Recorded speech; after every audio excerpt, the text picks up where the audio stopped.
a quadratic function has a vertex at 1, 8 and one of its zeros at 3.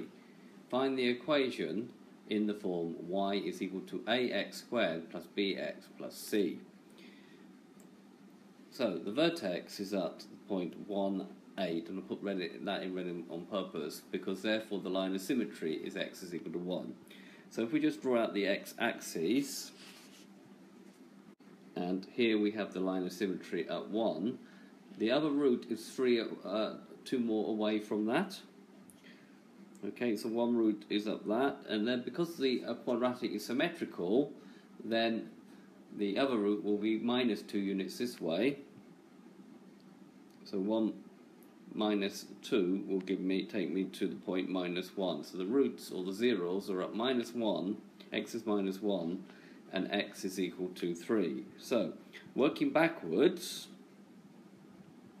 the equation will be a, which we'll find out later using the vertex, x plus 1, that gives me the root x is equal to minus 1, times x minus 3, which gives me the root x is equal to 3. If I now expand that, I now get a x times x minus 3 plus 1 times x minus 3. Now some of you might want to prefer to use the FOIL method, and that's fine if it works for you. So we're going to have a at the beginning, x squared minus 3x plus x minus 3. Minus 3 plus x gives me minus 2x. So I'm going to have the equation a x squared minus 2x plus minus 3, and I'm going to call that equation 1. Now, I know the equation goes through the point 1, 8, which I need another point. So what I'm going to do is when x is equal to 1, y is equal to 8. And I'm going to substitute that into equation 1.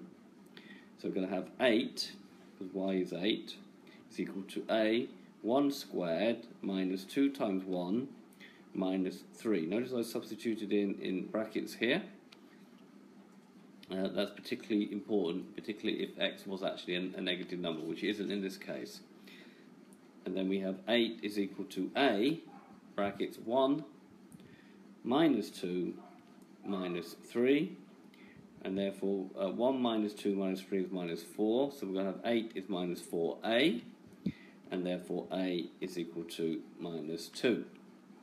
If we now substitute that back into equation 1, which is this one here, we're going to have that y is equal to minus 2, brackets x squared minus 2x minus 3. Expanding, we're going to have minus 2x squared plus 4x plus 6. And now that's now in the format ax squared plus bx plus c. So this is now the final answer. Now if we look at this using GeoGebra, so here we just have the graph of y is equal to x squared, and if I move a to being minus 2, which I will do, and notice it curves around the other way, and b to be 4, plus 4, and c to be 6,